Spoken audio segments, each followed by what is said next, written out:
Alam niyo po ba, ngayon sa Indonesia, nagrarally ang mga tao. Bakit? Nagproprotesta ang mga tao, galit na galit sila sa kanilang gobyerno. Kasi nalaman nila, yung mga politiko nila, tinaasan yung kanilang housing allowance ng $3,000 per month. Galit na galit ang mga tao dahil sumobra na sa kasakiman itong kanilang mga politiko. May tayo dito sa Pilipinas. Milyong-milyon ng pondo ang dapat ilagay sa edukasyon, sa ating healthcare. Tahimik pa rin tayo. Di po ba? Bilyon-bilyon ng flood control ang nasayang. Hanggang ngayon galit lang tayo. Hanggang sa internet lang. Lubog na sa baha ang mga kababayan natin. Naghihikahus na. Pero yung iba, todo tanggol pa rin sa mga ibang politiko. Hanggang kailan tayo tatahimik?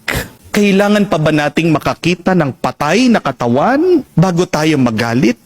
Hindi ba nakakagalit na yung tao na nagnakaw ng mangga, kinulong?